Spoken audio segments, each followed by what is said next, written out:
Hey, Free Smoke the podcast, sitting here. My guy Lush One. Come on. Appreciate you pulling up. It's dope to be here. Fire ass place. Yeah. Fuck yeah. You, MC, host, podcaster, All battle that. rap. All that shit, right? Do you have like a main title?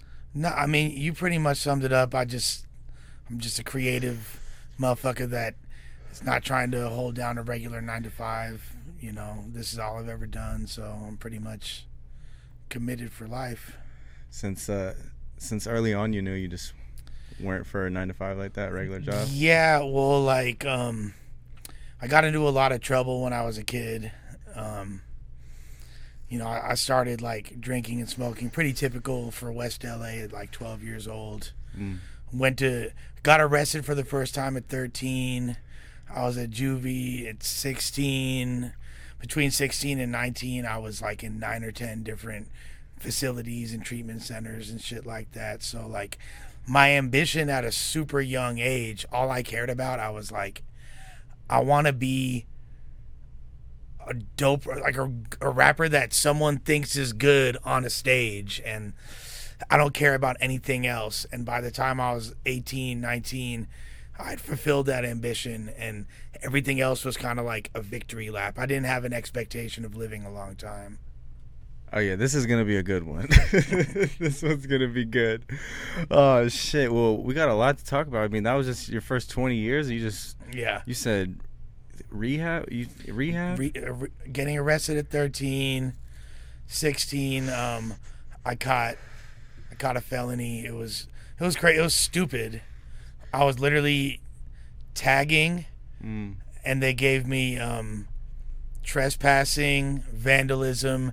And this is 1998, so I had 3 dime bags of weed, literal 10 sacks, and they called that possession with intent to distribute. Oh, so, shit. Yeah. And I got sent to juvie and then like a drug diversion program called Anacapa by the Sea, which is up in Ventura County. So they sent me from LA to Ventura County, and which was like subsequently shut down by the state of California for being a corrupt institution. Like there's a lot of people in my age group. I'm 40, so like anyone between like 37 or 36 and 45, whatever.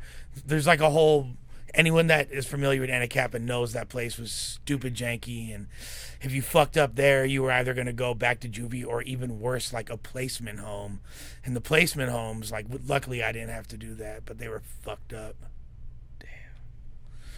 For graffiti and weed? Well, yeah, like essentially, but I had already been arrested, so I was already like in the system, and you know they considered that a felony, and so it was like my graffiti crew was under gang injunction. So there's all these different like someone else probably would have not had to go through as much as I did at that point, but I was already super on their radar, like, you know. Culver City and Santa Monica police knew me on a first name basis already, so you know, like that's what happened. And yeah, and then like between 16 and 19, I was just in and out of different institutions, got expelled from 3 different high schools. What the fuck? Somehow, by the grace of God and having parents that gave enough of a fuck to try to make sure that I went down a good path, I graduated high school and was supposed to go to college, but instead I went to rehab. And fuck. After rehab, like, so when I was in rehab, at this time, like when I was in the summer of the year 2000, I went to this rehab called the Meadows, which is a super like posh high-end rehab, just silicone milfs walking around and everything. Like I just was motherfucking a kid in a candy store over there. It was like poolside, high end as hell. Damn.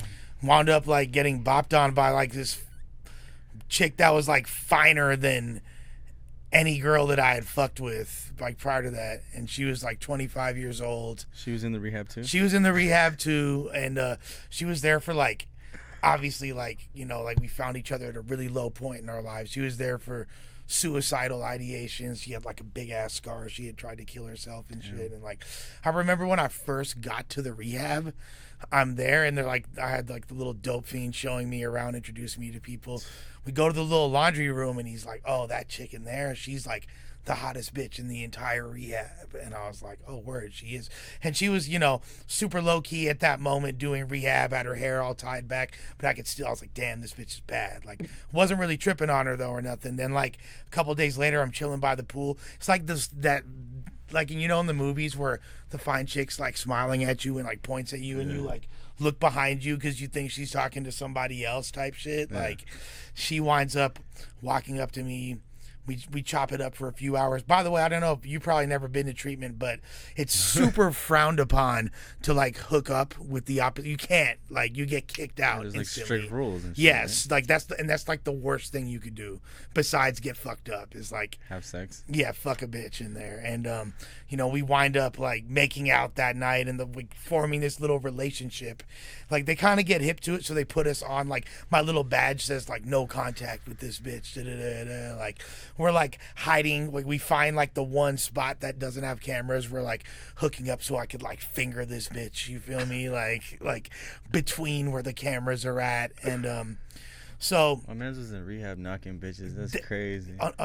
Like, to be honest with you, it sounds super player, but that's like what you do in rehab. That's the thing to do. They're just, everyone's horny in rehab. Everyone's horny. You don't have drugs around, and like this one in particular, it's like a bunch of like bad bitches that have money and shit. So, and she was, the thing about her that was crazy, she was rich, right? Like, not only was her dad was she's from Seattle, and her dad was the publisher of like the Seattle Tribune, so she had like family money, and she had her own guap. She's like 7 years older than me. She was 25 at the time, and she was one of the original 10 employees. I don't know, have you heard of Netscape before? It was like, you know, like an old school web browser. And so like, this is during the .com boom. She was one of their original 10 employees, got stock options, that shit went public, and she had millions of dollars. So I was like, oh, I hit the jackpot. I just need to hold on to this bitch and I'm gonna be straight. You feel me? Like, my dreams of becoming an underground rapper, and like,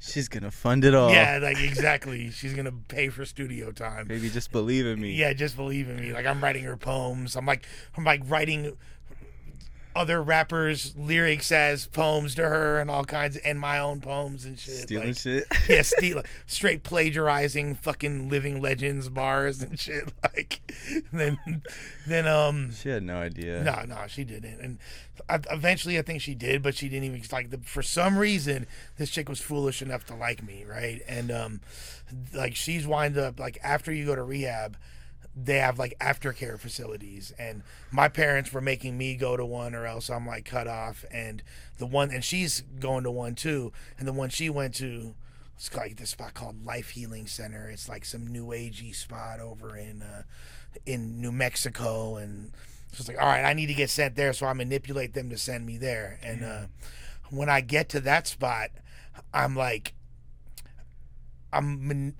this is like the biggest mistake I made in the whole situation. I'm telling all the other people, because I got there before her. I landed before she did. I'm there for like almost a week before her, and I'm telling all the other people there, like, hey, like, yeah, there's this super bad chick. She's about to be here, and she's my girlfriend, and we're in love, and da-da-da-da. Instead of keeping it low key, I probably, the cool part is, if I had kept my motherfucking mouth shut, she would have showed up, and we could have for show, like, snuck off and did our thing. But because I was just such a had this need for validation so bad and wanted people to know that I had like a bad bitch or whatever, so I'm like spilling my guts, and little do I know I'm like becoming a toxic person in their community and triggering all the girls that are there. It's mainly females there, right? And then she gets there, and within like an hour of her being there, they're like, yeah, like, you're getting sent somewhere else. You're fucking kicked out. Like, it's all bad. So they sent me to another spot in Arizona, this little podunk town called Prescott, Arizona.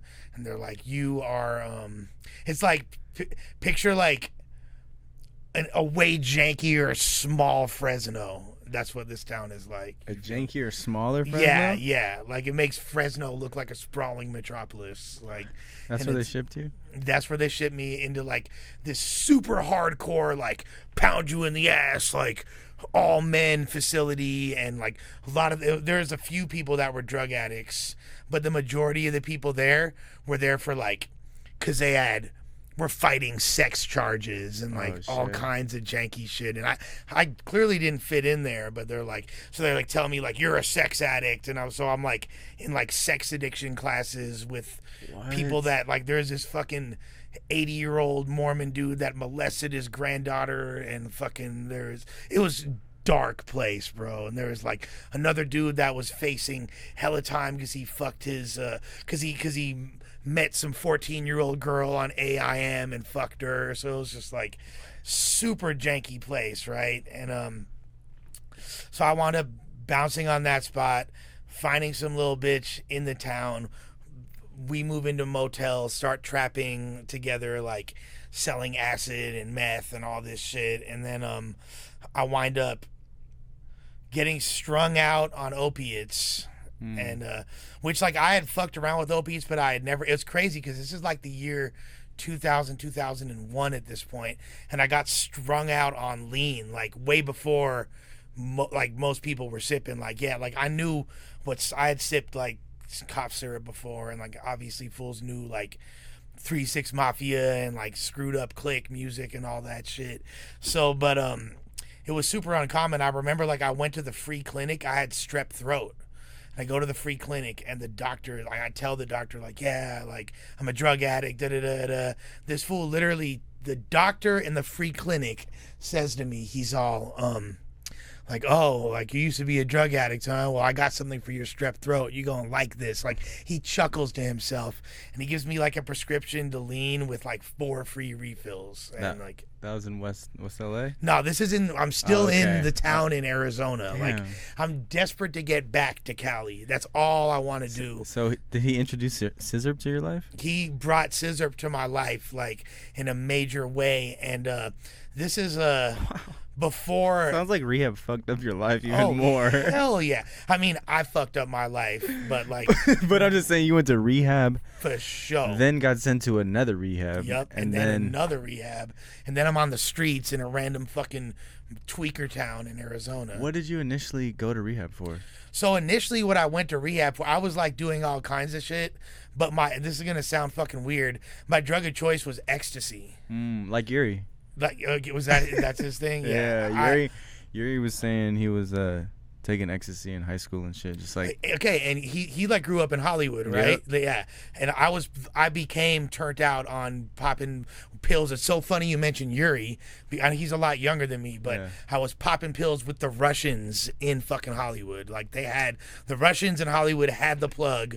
I started dating this random, after I got expelled from a couple high schools, I'm at like that final high school, and I met this Russian kid and like from Hollywood, and he introduced me to this chick who was like 18 years old, already living on her own, and was like trapping super hard. And I wind up like, I'm fizzing like every day to the point where I'm, had overdosed a few times, like all this crazy shit. And holy shit, I wind up overdosing, getting sent to like, it's crazy. Like my dad was working in Europe. My dad makes movies and shit. So like, I'm like visiting my pops in Europe, and I wind up OD'ing out there. And then they like, so they shit me to. You flew out with that shit?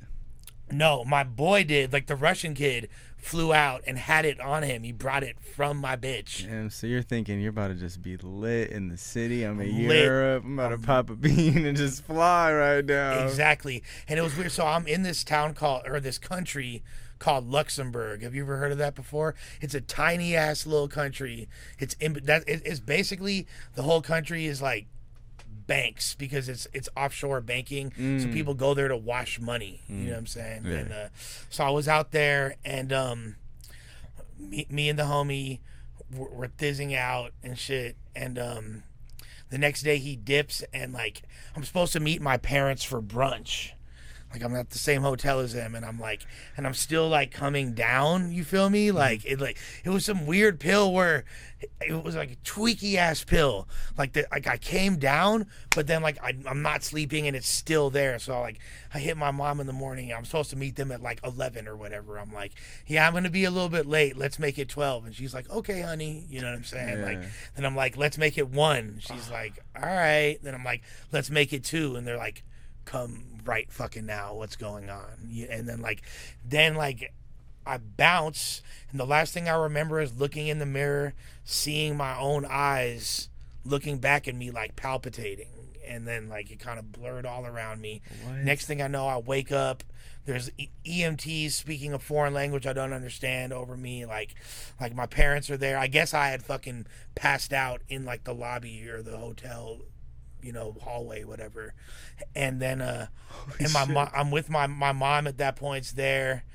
And I'm like, I look to my mom, and she's fucking beyond being like terrified, is just pissed because I've like put my parents through such hell, and they're like, Jesus Christ, what the fuck are you doing? This was family vacation? Yeah, basically. Well, my dad's working out there, but like, but yeah, it's essentially for like my mom and all that. Like, and I'm out there, and my mom's is like, you gotta understand, my mom is the most like sweetest, comforting, demure woman in the world, but she's pissed at this moment. And I'm like, Mom, am I gonna die? And of course I expect my mom to be like, no, honey, everything's fine, don't worry, you're gonna be fine. And my mom looks at me and she's all like, I don't know.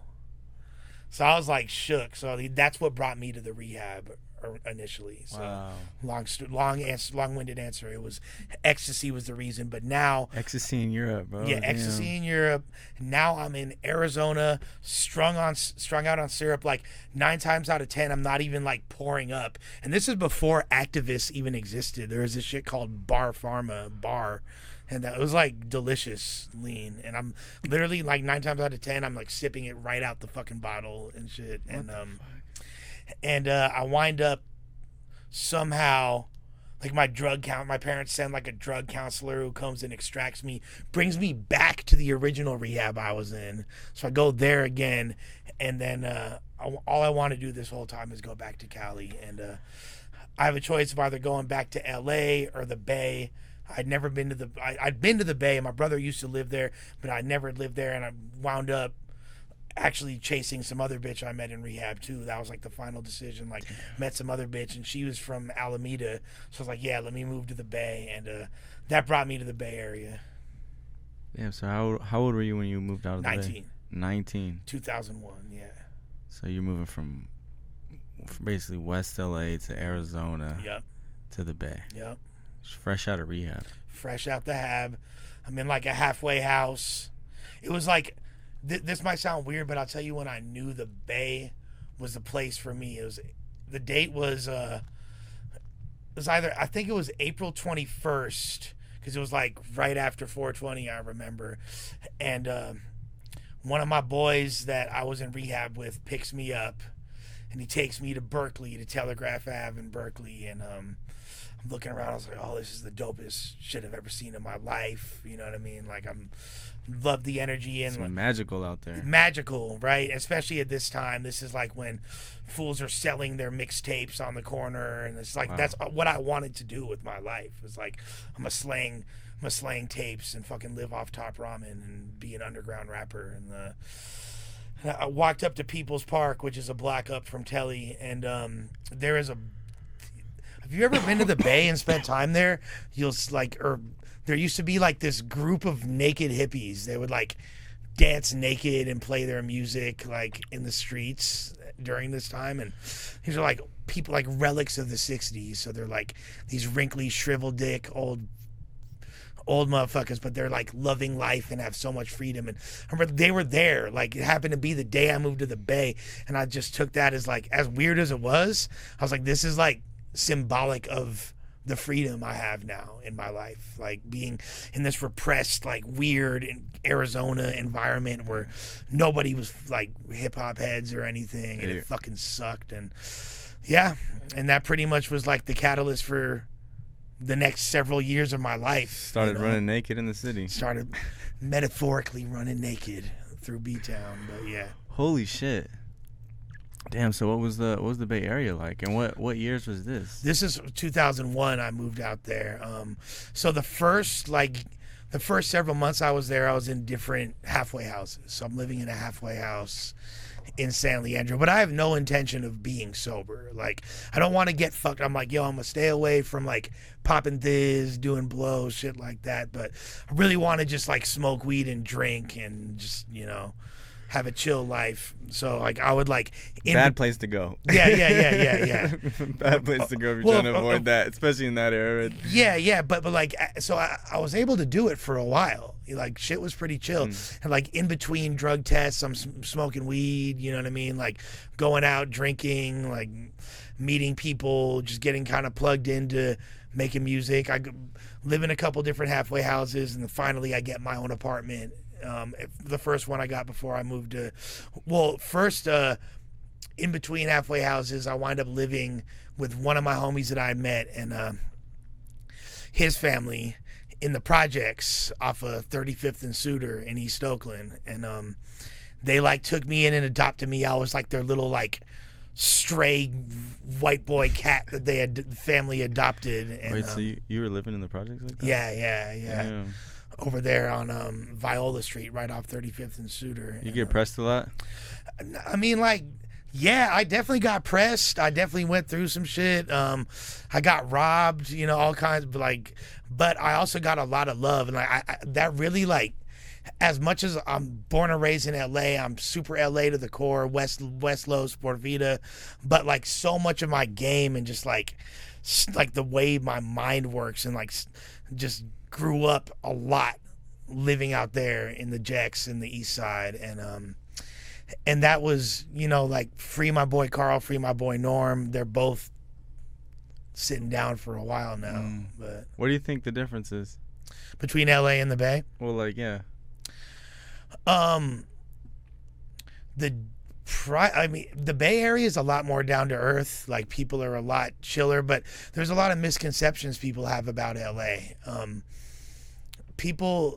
lot of assumptions that people make about Los Angeles and people from it are based on like out of towners moving from like fucking Kansas and all these other places, and that have, I mean, you know, the entertainment industry is in LA. So what attracts people to LA is to blow up in that space. So like it kind of like there's a lot of the energy's predicated on people coming for that reason, and that like perpetuates this negative vibe that it has. And but people from LA aren't necessarily like that at all. But what we are is we're sharp, we're like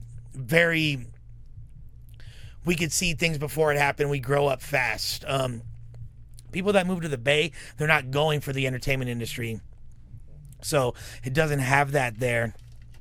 People aren't going to judge you by your physical appearance as much. The standards are a little bit lower for all that. But another primary difference is the gangs. Like, LA is a gang town. Like, everything's determined like by what bus stop you get off at.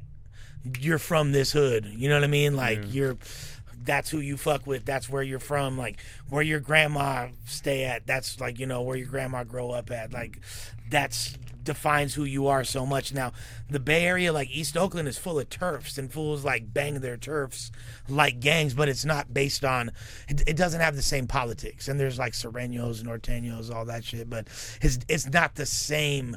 The politics aren't as rigid, and you don't have to be on your like P's and Q's as much. It's a lot more free. Yeah, there's like, I get that vibe too. I definitely feel that. So then, did Oakland introduce you to battle rap?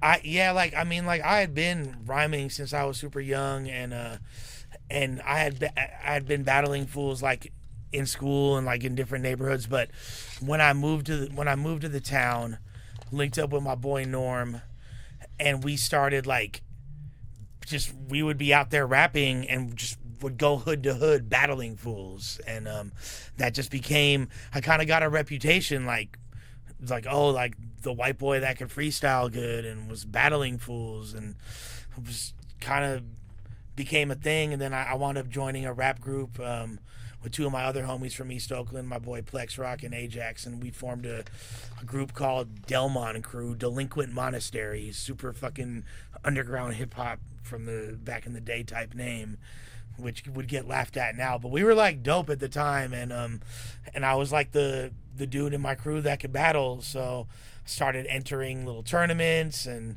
doing good at it and meeting the other battle rappers, and it kind of like snowballed from there. And then you became a part of the community? Became a part of the community, and because like I was so like, I don't even want to say the most organized. I don't even want to say because I was organized, but because I was, maybe because I'm from LA, so I'm like have that hustle about me, and I'm like a little bit sharper than like they're just up there super chill and running around. Like they hustle, but it's in a different way, you know what I mean? Like, and me, like I kind of had the vision, so I became by default the one to like, I started throwing my own shows, throwing my own battle events, and organizing everything, and so made the transition from being just an MC and a battle rapper to, you know, I didn't even know what the fuck a content creator was, but I'm like uploading battle footage to YouTube and shit like that, and uploading, and then wind up fucking, me and my homies had this, I was like, me and two other dudes like formed this battle league called Grind Time. Well, really they formed it, and then I joined up with them afterwards, and it kind of blew up, and we were creating viral fucking videos before that was even really a concept, and yeah, the rest is history as far as that goes. Holy shit. Yeah. So you guys were like making content for, like covering battle raps and shit like that? Yeah, like I have a YouTube channel. Like I was uploading footage to YouTube in 2005. Like the year after it launched. I mean, shit, you were right there in the mix. That shit was just was. Yeah, was YouTube in the Bay, right? Yeah. Yeah. All that shit's in the Bay, right? Yeah, but I don't even know how I fucking found out what YouTube was. Like, man, but that's one thing about the Bay. You know, they say it was set on the shit trends. first. the baby on everything first. Yeah, we was on the internet first, even though I'm from SAC, but you know what I'm saying? NorCal. But NorCal. We had the internet first, man. For sure. Like, well, I mean, high key, like, the Bay, all the trends do start in the Bay, from the slang and the lingo to the way people, it's countless trends that, and I saw it firsthand. You're in the mix. Yeah, I was steady in the mix throughout all that shit, hyphy movement era, all that, and on the tail end of that is when the battle rap shit started to really take off for me, and yeah, like we were really early on Worldstar Hip Hop. They were posting our content, and it was like getting, before like they had their own server and shit, the views on Worldstar would count for YouTube also. They would like embed the YouTube links. I remember those days. So we were getting like, all of our videos were getting like hundreds of thousands of views, and like it was fucking crazy. Some early internet shit. That's nuts. Yeah. That's nuts. And we didn't really like, you know, like I remember I think like 2009, our YouTube channel started to get monetized, and it was the most money I'd ever seen in my life. Like we were making like 15, 20 G's a month. Like, wow. Like it was fucking crazy. And that was before it, like they had the strict stipulations for content and all that. There was like, YouTube was still like the Wild West at that point. It was like not as regulated, and we were part of that wave. We didn't like, wow. We didn't know what the fuck we were doing.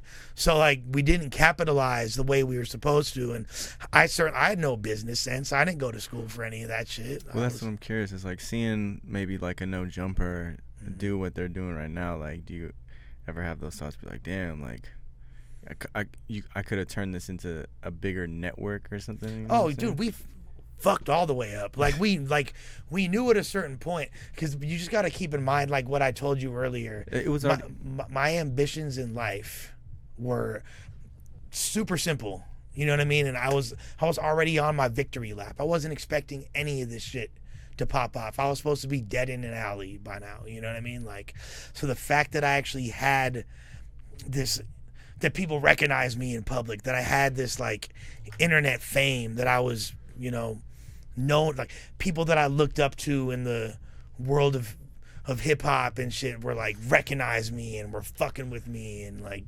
inviting me to kick it. I didn't even know what to do with myself. Like me and my two partners, we had no fucking business plan or anything like that. At a certain point we knew like, okay, like we have chapters in like 15 different cities and different countries. We're like have our own league in Australia and all this. But we don't know how to like run shit. We don't know what the fuck we're doing. So yeah, obviously when I look at all the different the networks like No Jumper that popped off, I'm like, yeah, like, but then again, like a lot of things that popped up after us, like let's just say within the context of battle rap, all the leagues that and entities that wound up coming to fruition that learned how to do it properly, like they were seeing what we did wrong. Yeah, it's what like we hindsight's did right. 2020. Yeah, and they were like the, you know, to paraphrase Jay-Z, the midget standing on the shoulder of giants. Like they, not that they're not as good as us or something, but they were able to use us as a template. You walk so they can run. Yeah, exactly. You feel me? Like we crawled so they could walk. Yeah. Like it's all a part of the evolution. Cause yeah, I mean, you only know what you know, and at that time, no one we weren't thinking of each other as content creators, or no one knew how big video was going to become in the internet and shit like that. So I mean, just the fact that you were doing that then, it's pretty sick. Like my whole ambition, bro, was just to do something dope. Like I didn't care about making money. Like I wanted to have enough money to pay my bills, you feel me? Me and my chick go get some weed and party, whatever, you feel me? But I didn't care about it was just about doing the coolest thing I could possibly conceive of, to the point where like I'm shooting myself in the foot as far as, I want to have this song on the intro to the battle, even though like it's gonna be demonetized after that because I don't own the. I didn't care. I'm like, I'm creating this aesthetic, like, you know what I mean? Like, like I want to hire these battle rappers and I'm gonna have this, rapper that I think is dope perform, and even if the event's gonna lose money, I don't care because I want to do some dope shit. Like, and to this day, it's hard for me to even like that's my primary motivating factor in everything I do is I'm doing something that I think is cool. And obviously I'm a fucking adult, so now I'm trying to plan for I don't smoke, good looks. Trying to plan for me and my fiance's life and our future children and all that, and buying houses and doing things that were never within my stratosphere of thought previously. So I have to think about money and I like nice shit. Yeah, I mean, during the time, like how were you freestyling, like were you putting on shit and performing type shit? Yeah. Like how did you balance all that? Like, were you in front of the camera and behind the camera type shit? Yeah, well, I wasn't behind the camera. Like my boy Kyle Gray, Avocado, he's to this day who I work with doing that.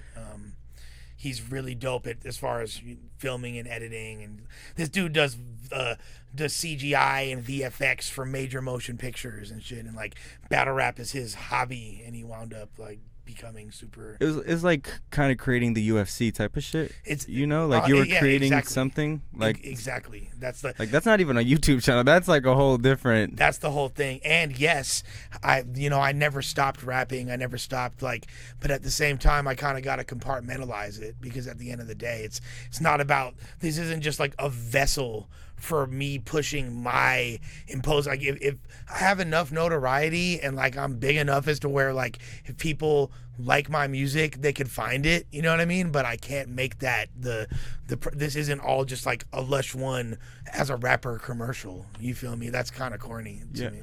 Were you still getting fucked up? Like how? Yeah. So like the drugs, like that was another factor in things not transpiring the way they were supposed to, because I was never fucking functional fully. I was on drugs the whole fucking time, and it got progressively worse. You know what I mean? Like, started from me smoking and drinking to popping thiz again to popping hella bars and opiates and doing blow, and then eventually like it culminated in like everything. Cocktail of shit, and the company Grind Time fell apart. Started working for another battle rap company. How old were you? When Grind Time fell apart, I was like 30. And you were just really mixing all this shit, still going wild? I'm still going wild. In fact, like around that time, like right after I left Grind Time and started working for another company up in Canada called King of the Dot, like, you know, when I'm up there, and then I brought them to America, so we're doing like, but it's not my company anymore. It's like my homies shit. But like I'm still pushing the line. It's still going really well. I'm booking like major artists to battle, like Cannabis and Cassidy, and you know, Drake's coming to events, and it's like, oh, we got to talk about Drake. That's coming. Yeah, we can talk about it. Drake fucks with me, like that's a whole other thing. I got a tweet to ask you about. Yeah. And then then around that time, the girl that I had been with for the past 6 years, who I thought that I was going to spend the rest of my life with, like, I'd created so much dysfunction in this poor girl's life. She winds up bouncing on me. Her life spiraling out of control because she's getting strung out on drugs, and winds up dating one of the biggest dope dealers in town, and like it's like this whole crazy thing. So I get hit with this crazy wave of depression. So I'm just like going out like fucking with bitches every night. My drug use accelerates and it just goes out of control. Wound up dating this other chick who was super bad, but she was you know, we wind up getting married. It's like this whole crazy shit, and then we get divorced. Like my life is just spiraling out of control. I get completely strung out on drugs, and then my current fiance like comes and kind of like plays Captain Save-A-Ho and rescues me. I don't know, like, and shouts to Marisa. She saved my life, literally scraped me off the fucking pavement like Ren and Stimpy cartoon with the spatula, you feel me, like, and brought me back to life. And within like 6-7 months, or with less than a year of me dating her, I go to treatment, and I've been clean and sober. If you know, I'm not even smoking weed 2.5 years, and that's when my life got really good at that point. And you know, got relaunched the Battle League Grind Time. It's called GTX now. Got the pod on No Jumper, and you have more money than I've ever made in my life, and just everything's on the up and up. It's a blessing, bro. No, I feel that. That's how I've been feeling too with like alcohol and shit. I haven't drank in like 50 days, which is like, oh, congrats, you know what bro. I'm saying? So keep thugging it out. I don't think it's ever been a problem, but it's just one of those things where you just realize it's like, damn, like what's the benefit of this shit at the end of the day? You know? Look, like some people, they're able to have a drink casually or here and there, or even fucking go on a bender for a week and then lay off of it. I don't have the dubious luxury of using drugs in moderation. Like, hey, we get white boy wasted. Yeah, you feel like I'm the type of person, bro, like, and this is just me, like if I hit that blunt, like I'll probably want to smoke more and more and more. I'm gonna keep getting fucked up, then I'll be like, oh well, might as well have a drink, might as well pop a bar, and then is it fucked up I'm smoking this in front of you? No, I'm around people getting high all the time, bro. Like 90% of my homies still get fucked up. Like I'll be around people doing blow, whatever. It doesn't affect me. Like the thing is this, I'm part of a 12-step program. I go to meetings. I stay spiritually connected. So if I didn't do that, you smoking would probably lead to me hitting that shit. But because I do all that, I could go anywhere, be around anything. It doesn't affect me at all. Wow. And you feel like that really changed your life? Yeah, 100%. Like that's how I'm feeling. I feel happier. I feel motivated, you know. Not waking up hungover. It's pretty sick. And just the decisions that I make. It's not just the substances, the way of life that I become when I'm in that mind state. I'm like a narcissistic compulsive liar, and I don't give a fuck. It's all about suiting my needs, whatever narrative I have to spin to be able to continue to be comfortable and get fucked up. That becomes my priority. Doesn't matter who I hurt, you know, I'll lie to my best friend, fucking steal from my family, finesse my bitch, whatever. It don't matter. Damn. I just become, you wouldn't want to be around me. Yeah. Yeah, that's gnarly. Damn, so did you have a lot of like spoiled friendships because of yeah shit? Now I definitely did, but the funny thing is, again, I attribute it to God and my sobriety. Like a lot of the relationships that I had, that had fallen apart came, the ones that were meant to be in my life and were truly meaningful to me, like came back. I had a lot of amends to make, and I had financial amends to make, and all kinds of crazy shit. And I'm still making, and I'm still, look, I still fucking make mistakes. I still have this drug addict inside. So I'm not perfect now. You know, I still do. Sometimes I'll engage in behavior and I'm like, yo, I might as well be fucking smoking crack right now or doing meth, because this is not the way normal people act, and I'll have to fucking check myself to this day. But, you know, a good example of a friendship that I lost due to my use because he didn't want to see me continue to kill myself was Disaster. And he had to cut me off, and, you know, I was one of my closest friends for years. And when I got clean, like, we wound up reconciling, and now he's my business partner, and, you know, we got all this shit in motion, so it's dope. Wow, it's full circle. Full circle. Damn, that's sick. How's it been doing the podcast with him? Dude, I mean, it's hella dope. I've been a No Jumper fan for years. Like, you know, I think the first interview I remember seeing was the XXX interview. Like, within like a week of it happening, I saw that because I had just started listening to his music. I had, like, me and my little bro Smokey had another podcast called Flavor Junkie, where we just like talk about the different regions of what's going on, like in the streets of, like, with rap music. And we were like, we played a lot of records on our pod before they popped off.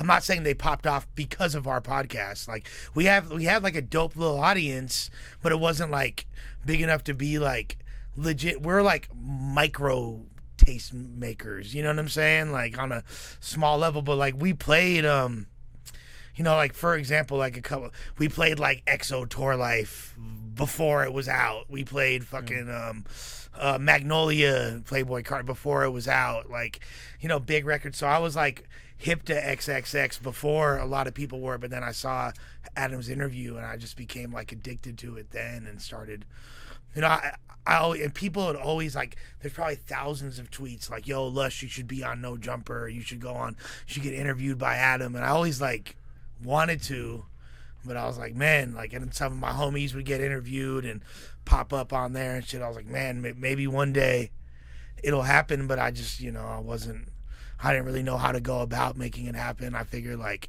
you know, Adam's pretty tapped in. Like, if he wanted to interview me, he would reach out or some shit. So, you know, like, it was what it was. And then sometime last year, one of my homies, like, that worked for the other company before we launched GTX, the King of the Dot Company, was already in talks with Adam, and I guess he was interested in a battle rap podcast.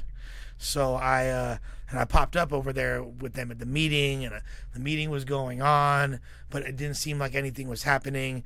I didn't want to, like, side bust on the homies meeting, but I was like, man, I've been wanting to talk to this fool for years, and here I am. I'm sitting at the fucking No Jumper table right across from Adam, and it's like, it's weird because people, like, will be tripped out by talking to me because they've been watching me on YouTube all these years, and that's how I felt. I'm like, yo, this is like that dude as far as I'm concerned, you know what I mean? Like, I hella, like, admire what the fuck he's created with this podcast and shit. And so I'm like, you know what, like, man, you should have a battle rap podcast, and, like, I should be on that motherfucker. And we talked about it, and he was like, word, like, you know, we, like, took a flick, and I, like, posted it on IG, and everyone's like, when's your interview coming out? I was like, don't trip. But we didn't, like, lock anything in.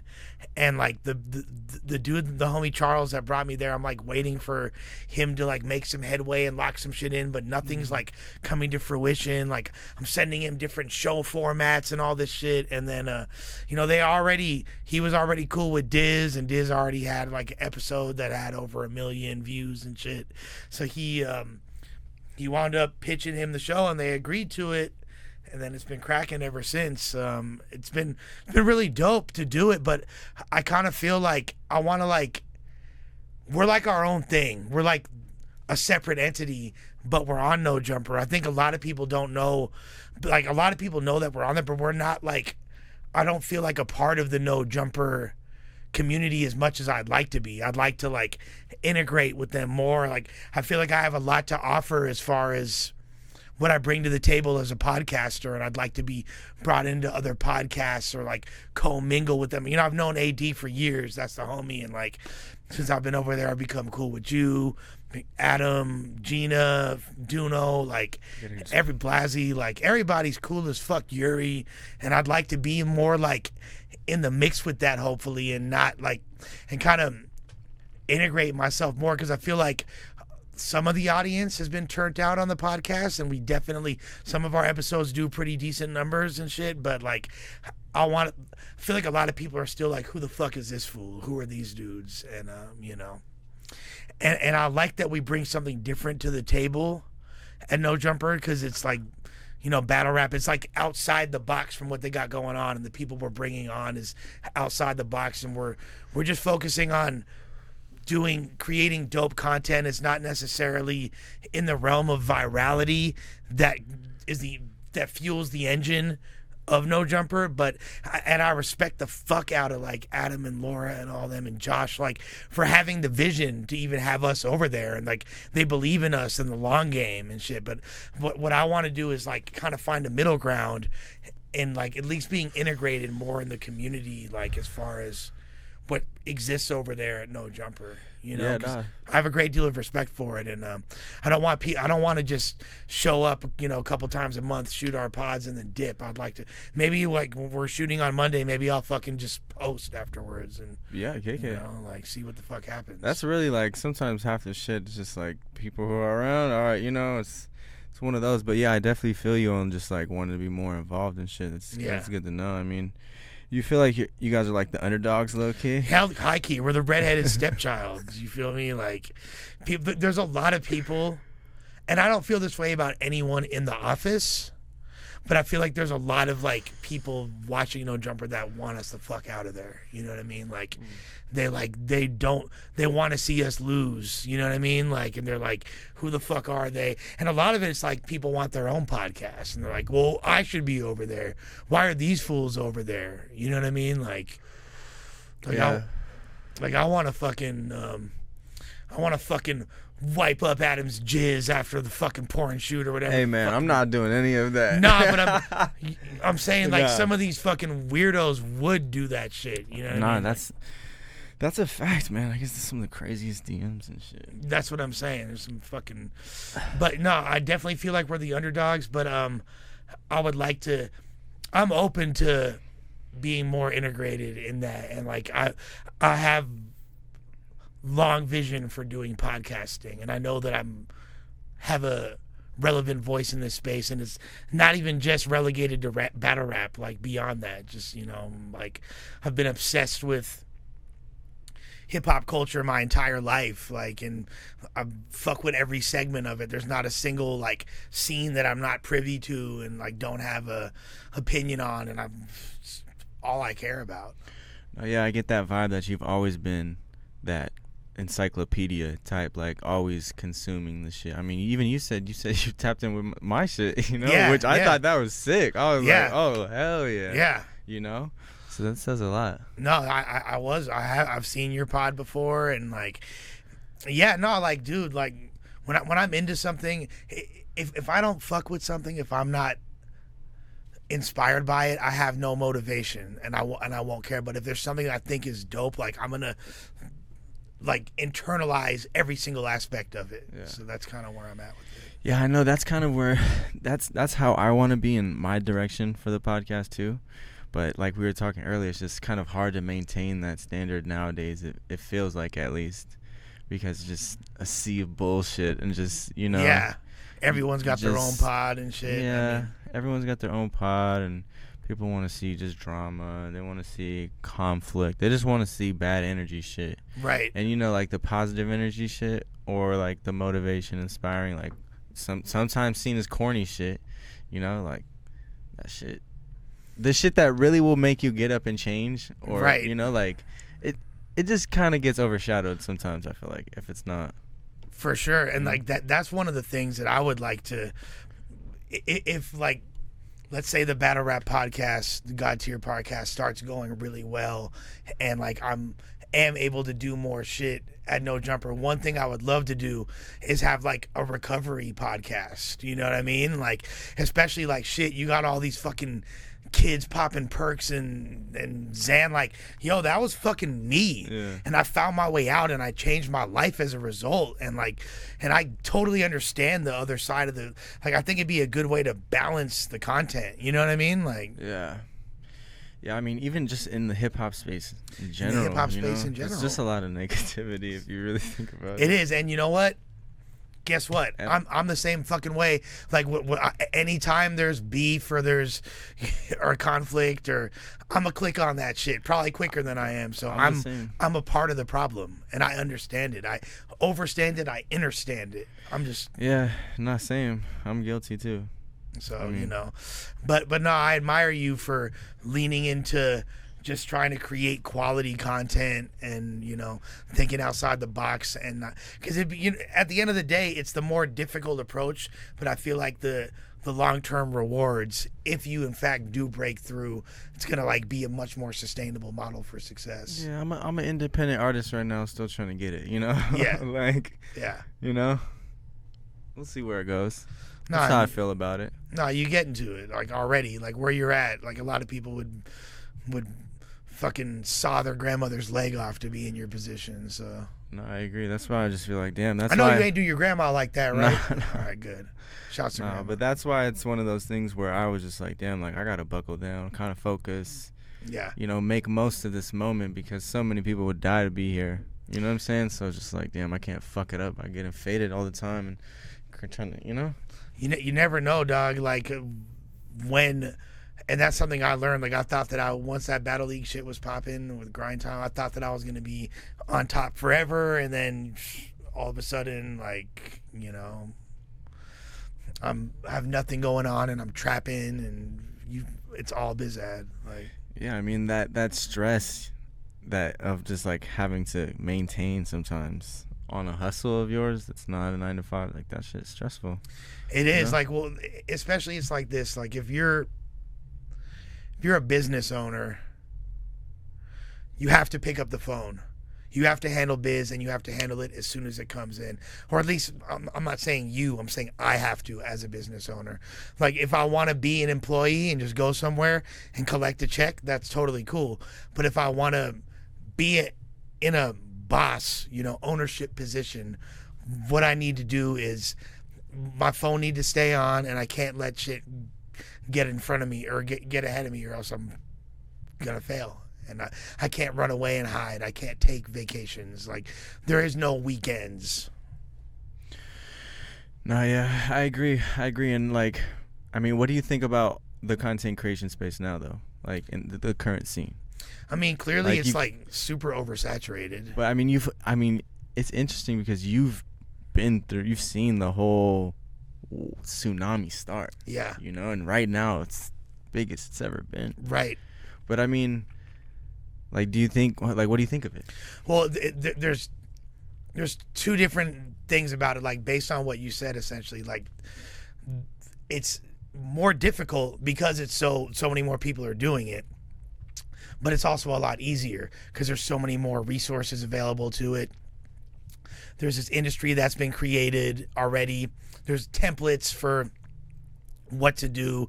There's ways to go about it. There's like so many different people that you could collab with to get to the next level. So that makes it easier. It just depends on which way you go. Like, look, this year, from this relaunching that Battle League, I had to start a new YouTube channel.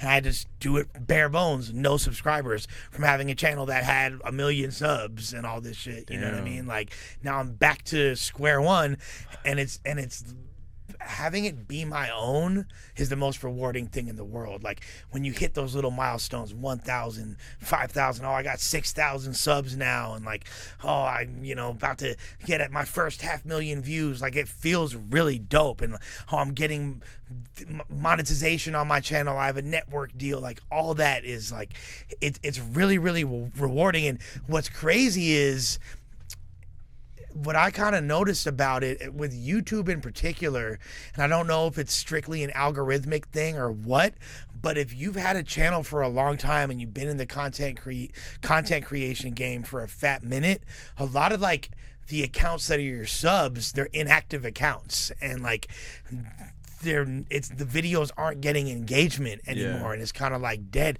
But if you like start new and are bringing like something new to the table, it's gonna be like exponentially easier to get shit off the ground. Yeah, I mean that's some shit I've been having to deal with my YouTube channel, to be real. It's like this shit started as a weed smoking thing with my homie like 4 or 5 years ago. Like I'm trying to rebrand this shit. I'm trying to be Tiger right now. I'm trying to have a comeback, you know, like you know, like this shit's, you know, it's all an algorithm game. You know, I feel like the product is good. Mm-hmm. It's just got to get in front of the eyes. But yeah, I mean, the algorithm is just something you got to play nowadays. 1000%. And there's a whole science to it. But even like when we launched our channel back then, there was no YouTube Studio app to, you know what I mean? Yeah. Like, it didn't have like all these different things to make it easier. It didn't tell you, oh, these are peak hours. Like, we didn't even realize, like, I remember at a certain point it dawned on us, like, oh, we're supposed to be running this shit like a TV station. There's supposed to be like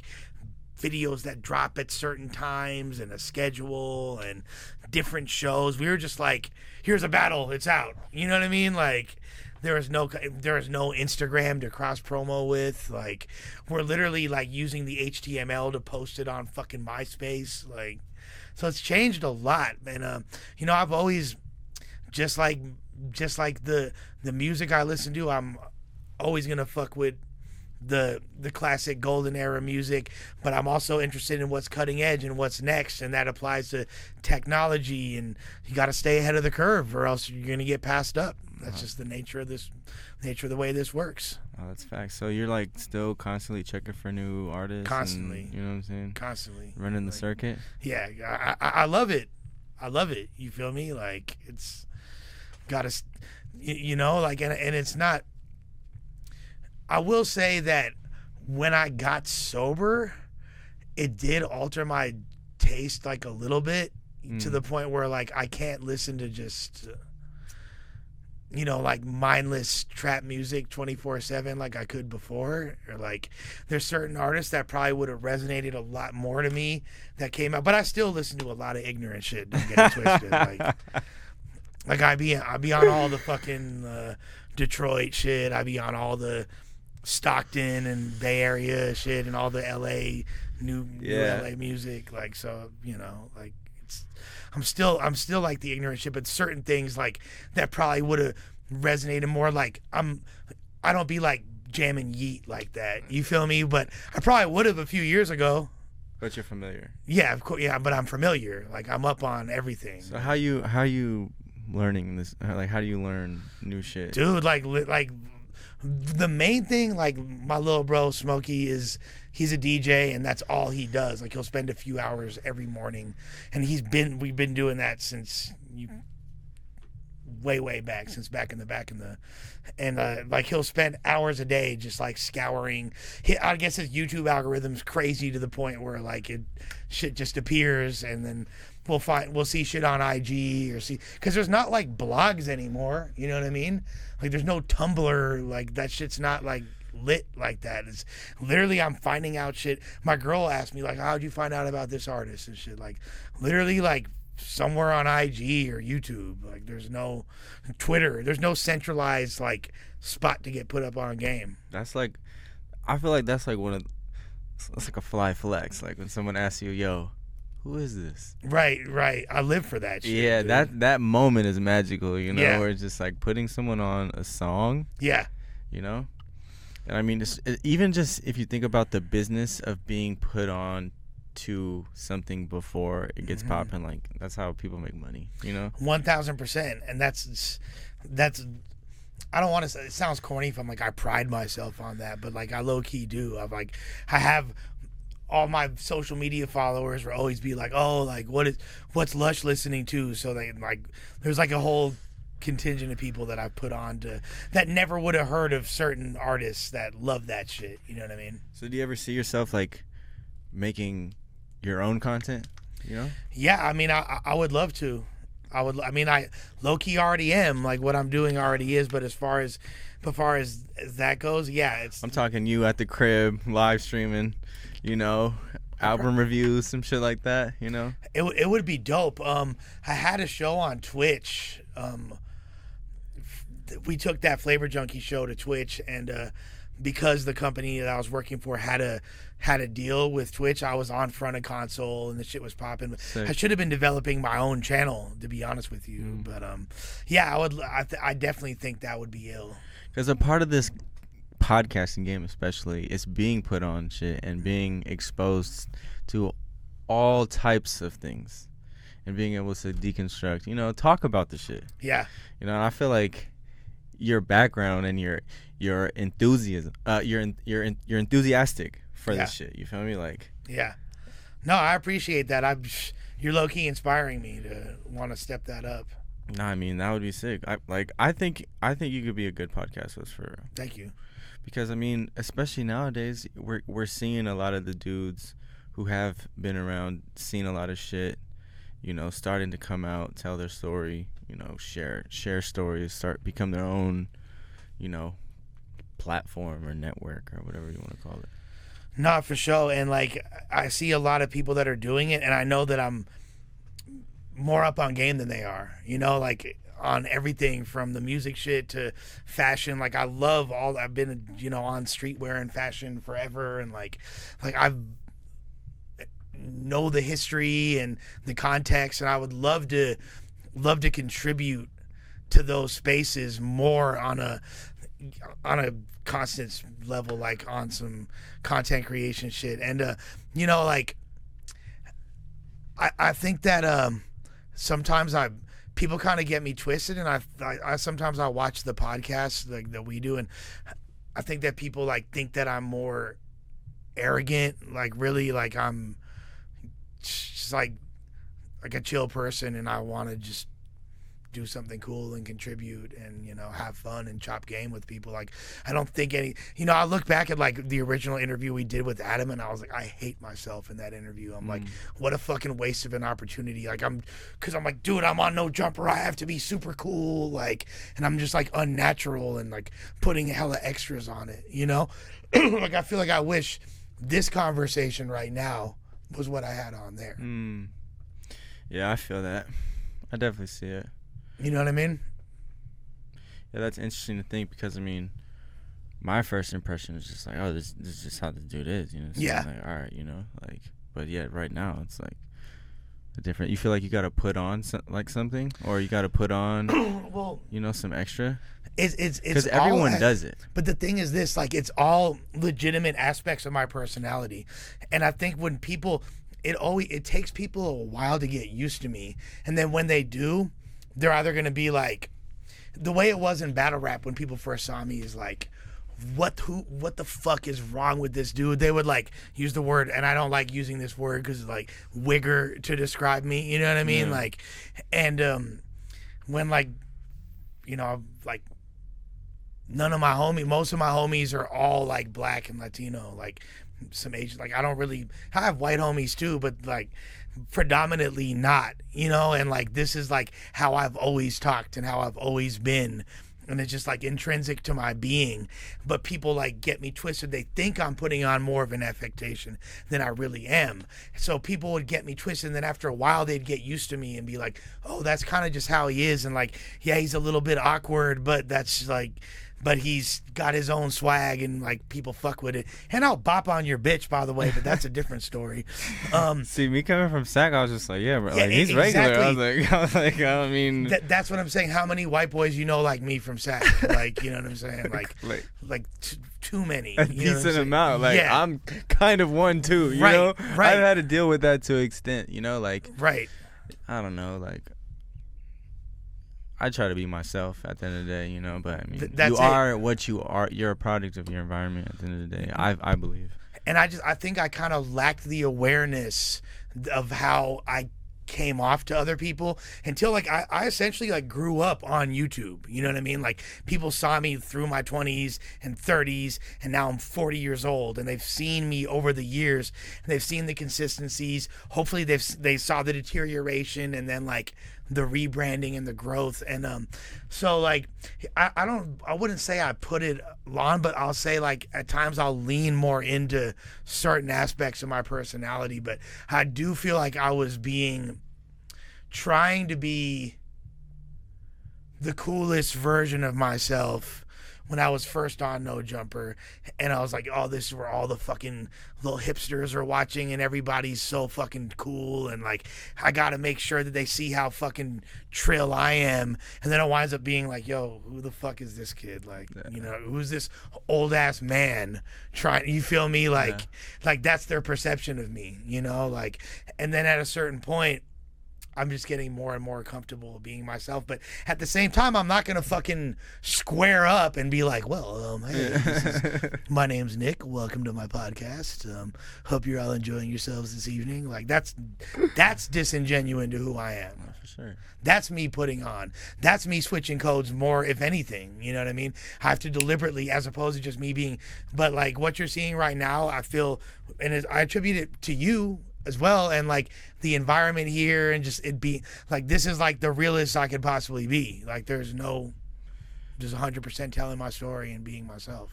Yeah, I appreciate that, because I feel like that's a part of a podcast too, is like also creating that environment where your guest is kind of, you know, feels kind of at ease or comfortable, you know, because I've been on that set too at No Jumper, man. That shit's intimidating. It is a little intimidating. And this is like, dude, I've been on fucking TVs, like sets, like movie sets, and fucking been in those situations, and fucking been around celebrities and had them being like fans of me and all that shit. And never was I fazed. But I think another part of it is like, I'm sober.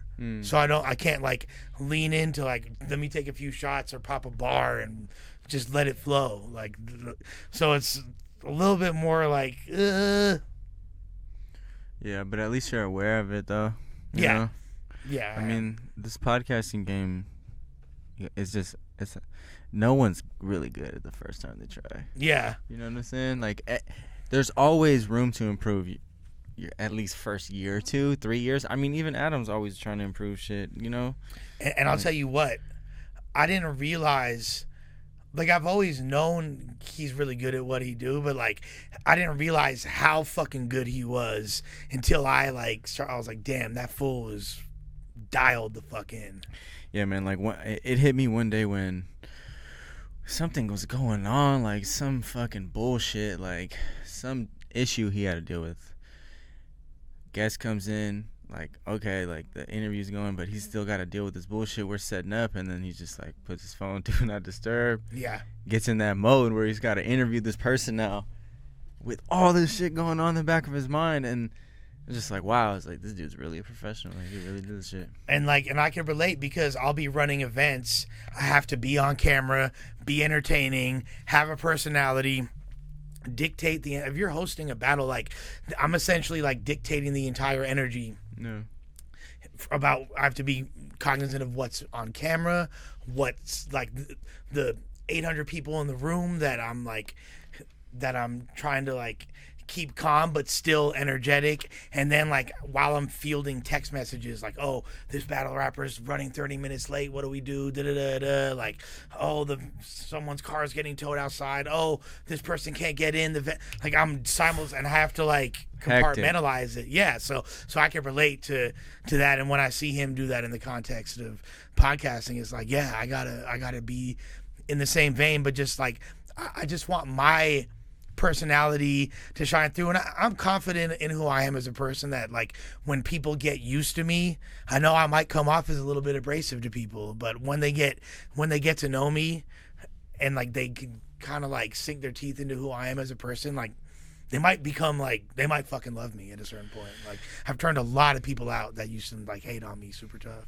No, yeah, it just sucks because like for people like us who aren't established in this podcasting game, like people have to, we don't have a lot of shots, you know, a lot of first impressions, and it's like maybe that first time, you know, like people fuck up, you know. Adam has bad days. Everyone has bad days on the pod, you know, like. Yeah.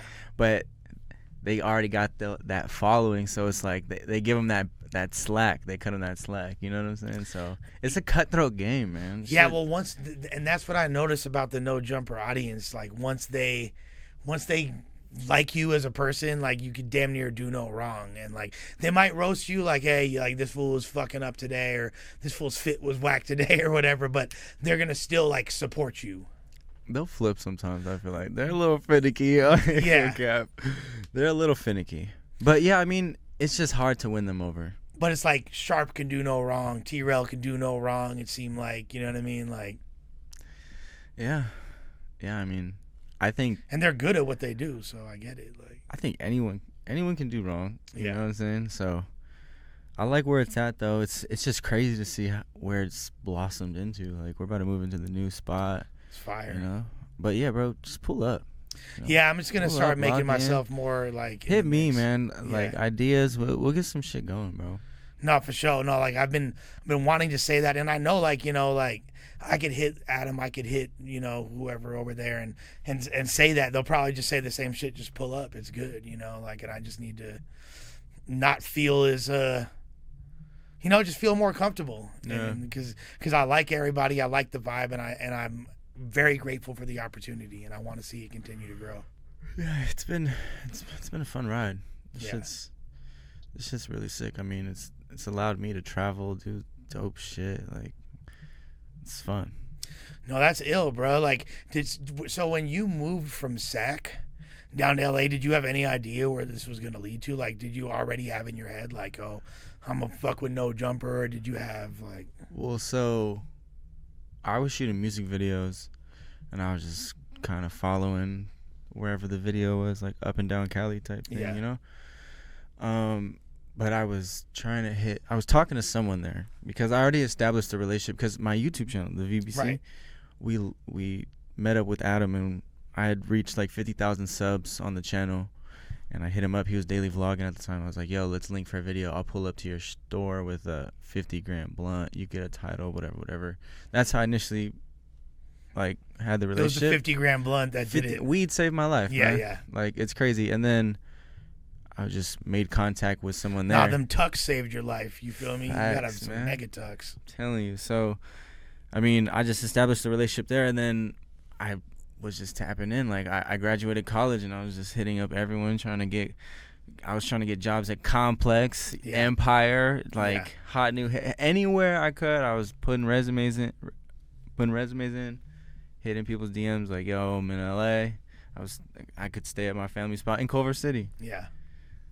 Your family is out in Culver and shit? Yeah. I'm like, grew up right around there. I was like, okay, so that's my hood. Basically, you're familiar of the street that used to be an old race course track? Yeah. That street. Yeah, okay, yeah. Right by Helms and shit. Like, yeah. I don't know, but it's a fat ass house and it's tight. Oh, you're talking about the Crest over there, yeah. I'm not too sure, but yeah, so I had the luxury of doing that. But yeah, man, I could relate to you when you were telling me how you came in and we're talking to Adam. Like, that's how I seen Adam too. Like, yeah, like I've been a fan, you know. Yeah. Like, at the end of the day, so it's just kind of dope to just be seen as like a peer, you know. Yeah, and he's super chill. Like, everyone, like, down to earth dude. Like, and I just want to I just don't want to be one of those pods that pop up and then is gone and then people just disappear. It's one of those things where it's like at No Jumper too, you gotta just set shit up, like, really go for it, like some indie grind shit, you know. Like, it's like you got a distribution deal, you know what I'm saying? You still gotta, you know, you could not sell and get chalked at any moment. I mean, kind of, or just like and more in the sense of just like, you gotta kind of strategize. All right, like, it's on you. You know your shit the best, so it's like, all right, but also it's just tough with the battle rap shit because, I mean, it's not that popular on the channel, so it's like the algorithm shit we were talking about. You're kind of fucked. Right.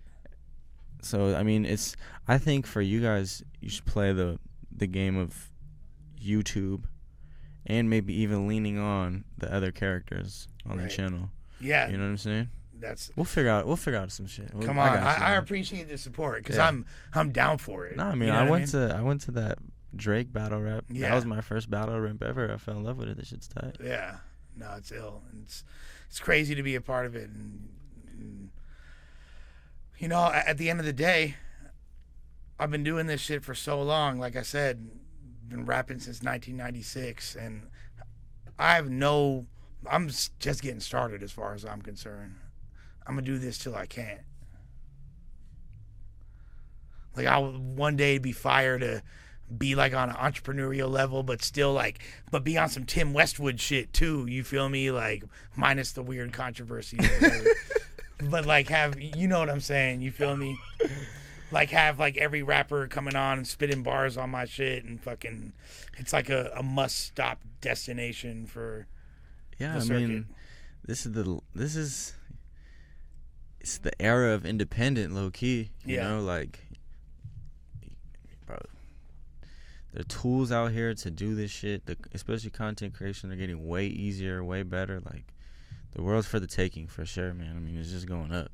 It's one of those things where you just gotta dive in, and I feel like you're doing that with the podcast and shit like that. No, I appreciate it, my dog. I mean, AD got me motivated in a sense, you know, with his community clips, you know, yeah. It's just being around people who are constantly we're all competitive too, so we're always you know, so it's just I like being in that environment. I feel like it's good for progression. Iron sharpens iron, right? Hey, what do you think about FLAKKO? He's hilarious, dude. FLAKKO's hilarious. He was chill when I met him too. He was super humble. He was hyped on Disaster. Yeah, he was hyped on Diz. I feel like I like the element that FLAKKO brings to the table because there's no politics. He's gonna say exactly how he feels. All right. He's gonna push the line. He got that academics vibe to him. Did you hear what happened? Yeah, I seen that. So what do we think? What do we think about that? I mean, I feel like off rip, he was set a very contentious tone off rip. He didn't want to understand. He was there to. Yeah, he was on bro's helmet. To be honest, I agreed with what 16 was. Is that 16? Yeah. 16 shot him. Yeah, 16. Yeah, I agreed with bro. What he was saying, for the most part. Now, he could have for sure asked. I like for example, in the OTM podcast that Blasey and T-Rel did, one of those dudes said Ingleweird, right? And then fucking T-Rel asked him about it. That's an uncomfortable question to ask, and he's kind of pressing him on it, yo, what do you mean by that? So you still got beef with the whoop-de-whoop and all that? But he didn't shy away from it, and he made sure to ask. I think that's something that's dope about that makes a good interviewer or podcaster is you ask the question that's on the tip of everyone's mind, but you do it in the most eloquent way possible to elicit a strong response from whoever you're interviewing, right? So he could have done that, and he could have tried to get that out of him as opposed to just attacking bro the whole fucking time, you know? He's calling him names, what was he called? Clout chasing and all this. And to be honest, I don't define, if he's clout chasing, then all of us are clout chasing. Then I'm clout chasing right now, talking about this. I could have just been oh, it's not my place to speak on. But you know what I mean? That's what we do. We give opinions. We speak on what's going on. He's supposed to. And he was interviewing somebody about Kevo and all that shit. But at the same time, any valid point FLAKKO has is going to be overshadowed by his energy. You know what I mean? And that's going to kind of invalidate it. I was impressed that he was down to squab, though, at the end. Dude, that shit was intense. FLAKKO's down to race. He's down to squab. He's down to spit. I mean, I agree. I definitely agree with you. It's just bro, you have to maintain a level of professionalism, especially in the office. It's a podcast is not to argue. You're not really trying to argue. You're trying to understand. you know?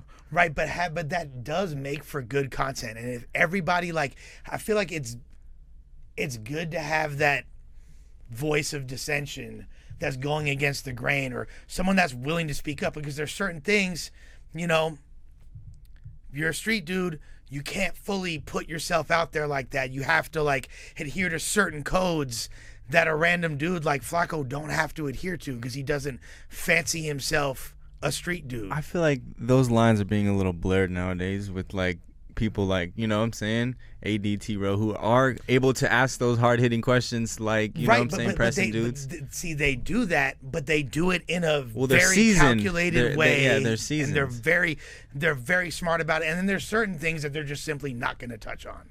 You know what I mean? And I don't blame them. That I wouldn't touch on either, frankly. You know what I mean?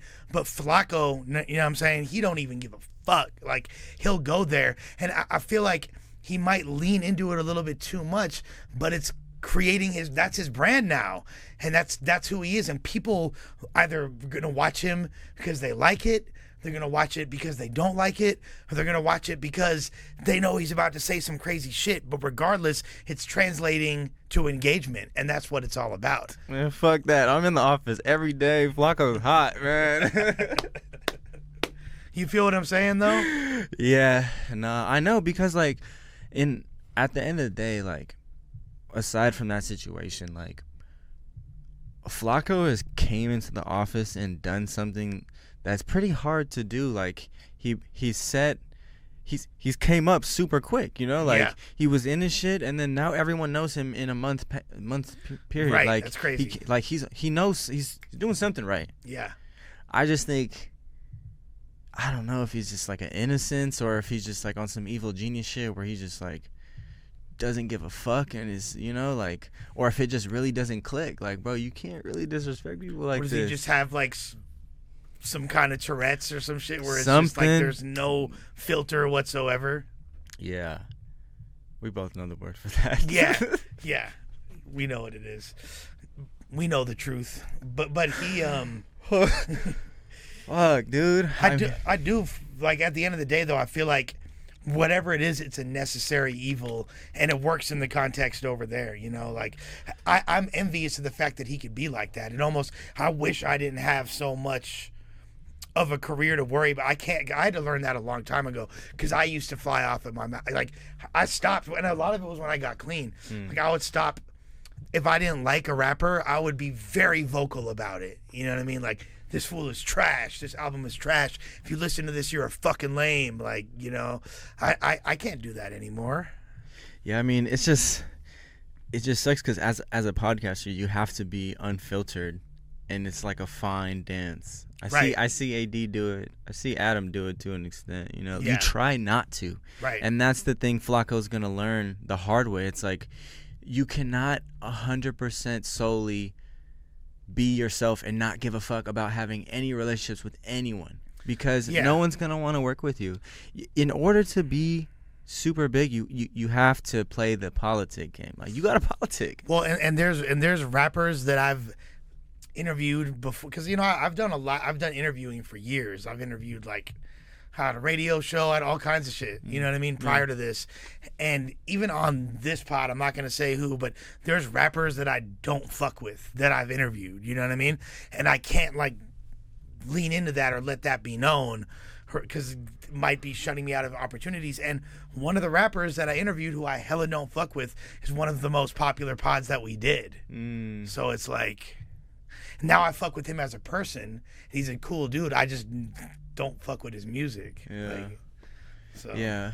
I mean, what am I supposed to say that? Like, yo, I think that you rap for fucking incel juggalos and weirdos. Like, am I supposed to say that? Like,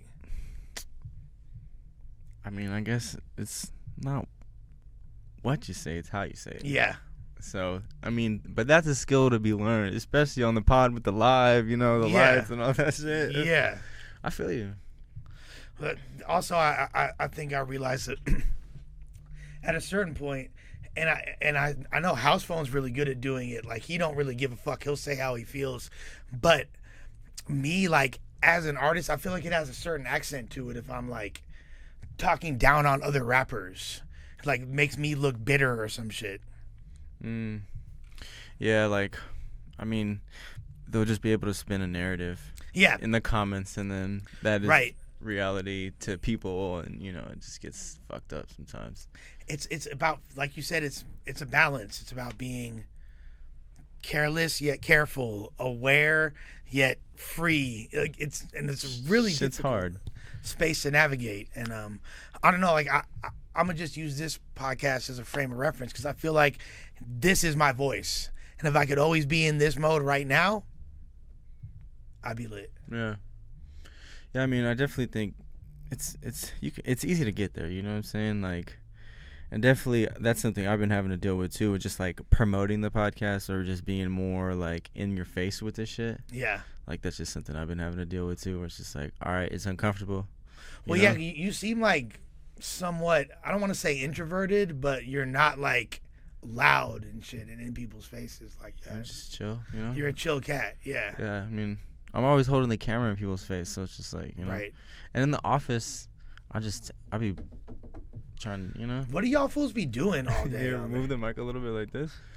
What do y'all fools be doing? Like, what the fuck are y'all doing on the computers? I edit. I do the vlogs and stuff. So you're editing in there? Most of the time. I swear to God, y'all are just looking up shit on fucking... Well, so sometimes it's like I gotta source beats for videos, so I'm on YouTube looking up beats, like yeah. I'm uploading shit to the server.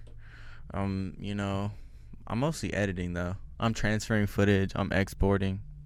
Yeah. Rolling up. Man, it's a vibe. Yeah. No jumper. It really is. Coolest podcast, bro. You know what? Honestly, you know what you guys need to do? Let's get Drizzy. Get the 6 God. If we could, Did he tweet he's the light-skinned Lush One? He did tweet, I'm the light-skinned Lush One. It was super weird, like right after, like the day after we met. You probably can't talk a lot, but how is it kicking it with Drake? He's hella cool, bro. He showed a lot of love. Like, partied at his house, knocked bitches at his crib, and all that shit. It's regular? Like, yeah. Like, I mean, like, it's, dude, like, he has, like, Drake is a superstar, obviously, but he has a way of making people seem like when you're around them, he makes it seem like you're, like, the most important person in the world. Like, he's super attentive and chill and like, yeah, like he's a regular dude, but he's hella cool. And he's passionate. He's like a fan. When it comes to battle rap, he's a fan. He's like passionate on a fanboy level. Well, like I get those vibes from him, similar to you, where he's like kind of encyclopedia. Yeah, he is. He likes being. He is nerdy about the shit and likes, like that. Like that's a flex to him, which I agree. I'm like that too. Where it's like, bro, I know shit you don't know. Like. The thing is about Drake, what I think a lot of people don't realize is it's beyond just the battle rap. He's super tapped and he watches everything. Yeah. Like when I was kicking it with him, he was slapping so much music that I wouldn't expect him to be up on before it came out and all this shit. I was like, damn, this fool is like, I remember back in the day, like chilling with him and he was slapping Pee Wee Longway. I was like, damn, we got like the same playlist. Like this is a trip, you feel me? Like I wouldn't expect him to, but he's super up on game. He wound up DJing that night at a Boosie Bellow, some club in Hollywood and shit, and he was just killing it. I'm like, damn, this fool really, he is similar to me in that sense. He's super tapped in and passionate and like obsessive and almost nerdy about this shit. That's why when I first met him and I was at the show and I like walked up to him to say what's up or whatever, I'm like smacked off of E-Pill, all this shit, whoopty whoop, and he's just like, he's like, I fucking love you, Lush One, and I'm like, what? Like it's crazy, dog. It was a trip, and he's tweeted at me a few times, said he was the light skinned Lush One. Definitely got some pussy based off that alone, like. Just that tweet. I should get that tweet tatted on me. Fuck. But and then he's shouting me out in vids. He's a. Because I'm saying, bro, that would be like, if you know what I'm saying, like that's a dumbass power play. You feel bro? me? You're just like you can't say. No one can say shit to y'all. Just shut the fuck up. This is my pod now. Yeah, well, you got Drake to come, bro. Yeah, I'm not gonna hold my breath. Like Drizzy, if you happen to be nerding out one day and watch this, we would love to have you on the show. That would be sick. Not gonna hold my breath, but hey, it would be fire. That would be sick. I mean, Adam's too scared to ask him. She would, like, if anything, that would be what would happen. Like, like he'll get interviewed by Adam, but if he wants to bless the battle rap pod, shit. For Adam be like, they be talking. Yeah. They're tapped in. Yeah. You talk to Drake often or no? I haven't talked to Drake in a fat minute, but really? Like if I saw him somewhere, it'd be love. You feel me? Like if he might respond, like, he followed me on Twitter and shit. Like I just don't be abusing that. Yeah. You know what I mean? Like that's something that I've learned to screenshotting his messages and shit. Yeah, doing weird shit. Like I'm not trying to be like that. Yeah, he's probably around people who want to do that shit all the time. Goofy. But he's cool to party around and shit. Yeah, he's hella That's cool. sick, bro. I'm sorry. He's hella cool. That's fire. Had drink. This fool has a motherfucking like fully functional like bar at his crib and like all like mini little nightclub type beat, and it's just like hella fucking fun. Fool. It's like there's a bitch was like a bartender for hours. This fool winds up dipping off with 40 to go record, and like me and like some bitches and like his other homies are still like partying there, and it's like fuck. It's hella cool, bro. It's a vibe. Yeah, it's you get lost in the mansion, like the biggest pool I ever seen, and fools are like fucking shooting, like fools are playing with like fucking like what are they called, like Nerf guns that fly fucking 10,000 feet, and I was just like, yo, he gets to do whatever the hell he wants. Fuck. How you feel about the new album? It's I've been into like house music and shit like that. Like it's a vibe. You feel me? Like I'm not FLAKKO, so I can't like say like this. But I was like basically your relationship with Drake right now. Yeah. Dude, that shit's sick. Like I fuck with it. I do fuck with it. Like probably because like I get pussy, and I've like been to clubs that are spinning tech house and chill house music, and that's like kind of what the vibe is, and I already know overseas it's going crazy, so no, it's cool for what it is, for sure. I get what he's doing. Yeah, I think it was just the fact that we weren't expecting it. We weren't expecting an album, period. Yeah. Like it wasn't like what I think is Drake's smart. He knows what the fuck he's doing, and what I think a lot of people, what music purists and especially hip hop purists want from Drake is that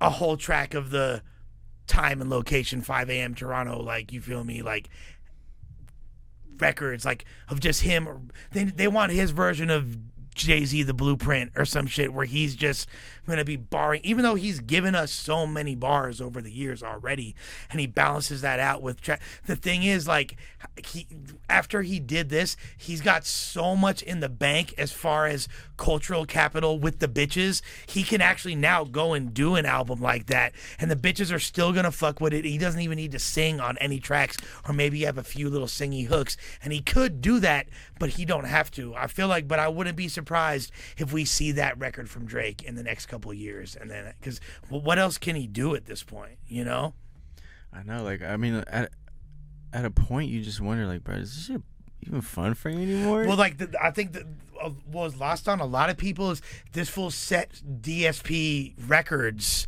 for the dance genre on this, so now it's like Drake's the type of artist where literally he could have different songs simultaneously on the world music chart, on the reggae chart, on the hip hop chart, on the pop chart, and the R&B chart, all different records simultaneously. There's never been somebody more versatile, somebody more inclined to be able to do something like that. And the fact that he still like has bars and is like nice from like a hip hop perspective is fucking crazy, dude. Like, and I'm not even like party with Drake once.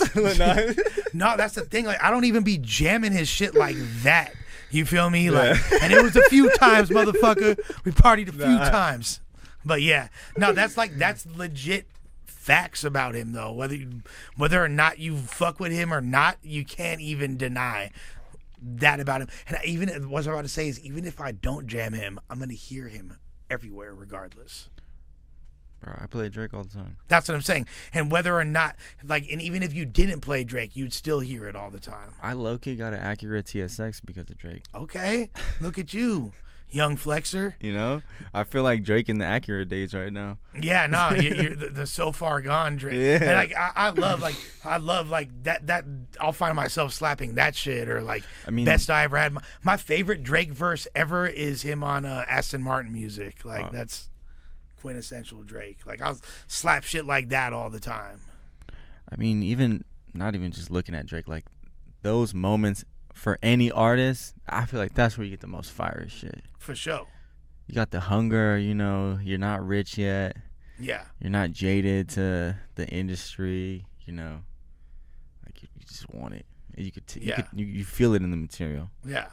You know. But I mean, Drake's been able to just always balance that new consistent shit, you know. Yeah. Being new and still being consistent, still making something that you could say is someone else's, his. Something I realized about actually being around that fool, like, there's no weak links in his camp. If you're fucking up, you're gonna lose. Like you talked about being in a competitive environment. Like everyone around him is the best at what they do, and they're on the ball. And like, so the people like obviously right after Drake, now you see Beyonce. I'm not saying she was inspired by him, but they're both like tapped into the zeitgeist of what the next wave is going to be. Then she winds up dropping a housey record, and I feel like you're going to start to see so many more artists leaning in that direction, kind of like when the EDM wave hit in 2009, 2010, and you started seeing hella rappers on dubstep tracks and shit like that for a while. You're going to start seeing it now, like this house wave that's popping.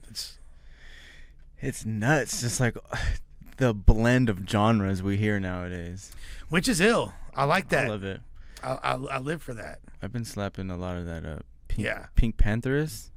Yep. Pink Panther. Yep. I think that's what you call her.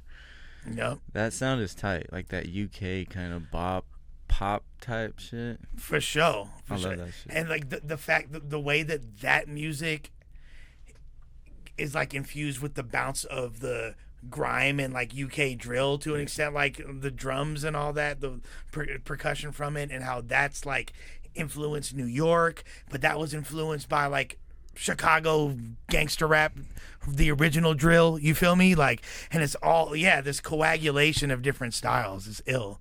And now like fucking punk music is digital, like it's a trip, dog.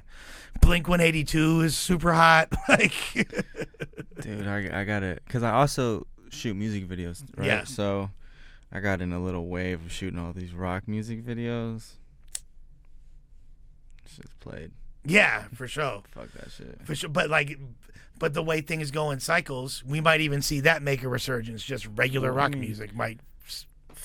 I feel like we've already seen it. Like, we're seeing these rappers try to become rockers. Oh, okay. Like, yeah, that is played. Yeah, like, well, and I attribute a lot of that to the whole Lil Peep wave and everybody who's trying to ride that, and and like then MGK commercializing and then like it's just funny to me, like when I think it's lame on both sides when you see rappers trying to lean into that for clout, and when you see fools that are clearly using hip hop to make a transition into doing some other genre. Like, that's just like, bro, just fucking grab a Confederate flag and do a fucking country jam with Tom McDonald, bro. Like, that's what you want to do in your soul. Talk your shit. Nah, I feel it. A little bit of FLAKKO just creeped out. Nah, yeah, you need that. You need that. Just need to. No, that's when you kick it with me off. That's what you're gonna hear 24/7 when you kick it with me, not on the mic. So that's the. No, I love it. I mean, at the end of the day, with this podcast and shit, people just want to see people being regular. Someone to like. What? Why do you listen to podcasts? Yeah, I guess you're right. Yeah, it's like a friend group. I don't know. I feel like there's different types of podcasts. like there's ones to learn and to inspire, and then there's ones to entertain and to disconnect. No, and I think for me it's I don't, to be honest with you, I don't listen to hella podcasts like that. Like I fuck with No Jumper, like because I'm passionate about hip hop and, you know, street culture and fashion and shit like that. Like, so it covers what I like. Like that's, you know, I'll watch interviews by fools like I'll watch like Vlad interviews and shit like that. Like that's the type of content that I fuck with. You know what I mean? Like, so, but yeah, you're right. When it comes down to it, that's what I'm on. You know what I mean? You on Thizzler a lot? Yeah, I've been, you know, the home. Those are the homies. Like I've been knowing Thizzler since way back in the day. That's fire, man. That's fire as fuck. Well, shit. Anything else we need to touch up on? We're in an hour 40. We did good, bro. Yeah, I think there's a lot more to talk about. I like. We definitely could, you know, run it back part 2, get it going. I'm for sure with the activities. Just even the conversation piece too, you know. I'm for sure. I think we got a good vibe. So, Yeah. you know, I'm definitely down to chop it up. I appreciate your insight. And like, now, like, just to kind of touch on the last thing you were asking about, that's definitely, I do listen to podcasts for that, but I feel like you're right. I'm not doing it to hear like wild, zany characters and like, you know, and maybe I am too much of a character sometimes and I gotta fucking just be more natural. I mean, it's also just one of those battles you gotta do, like just being white in this hip hop shit. Like, yeah. You know, like people are gonna see you as sometimes they're already gonna judge you. You know, no matter what, yeah. I could be the squarest version of myself, yeah. and they're gonna be like, this motherfucker, yeah. this culture vulture. Yeah. So I mean, it's just one of those things. But Look, I mean, man, I ain't no motherfucking vulture. I'm a culture cardinal. I'm a culture peacock. Really you know what I'm saying? Really cut from the cloth, from you the feel soil. me? Like I'm adding to it. Look. When it comes to the soil, I'm only shitting on it because I'm helping it grow like manure. That's it. You grew up around some ism. A little bit, you feel me? Out there in the Bay. A little bit from between that LA hard-nosed grind and hustle and that Bay Area steez. Yeah, it's definitely been bestowed upon me. You know, from the pimping to everything. It's in my DNA at this point. Now we hear it. I hear it. But that's why you a Trill one, bro. Trill recognized Trill. That's facts, man. Hey, bro, really appreciate you pulling up. Check him out. God Tier Podcast. You know, maybe Twitch, front page shit. We might need to, dude, like, and we might need to run this back. I was I got the studio if you ever need some, you know, if you want. We'll talk. We gonna chop game. Yeah, we'll talk. I appreciate you, though, bro. For like, sure. Continue to wish you much success, and, yeah, you know the vibes. Let's go. Free Smoke the Podcast. Like, comment, subscribe. You know the vibes.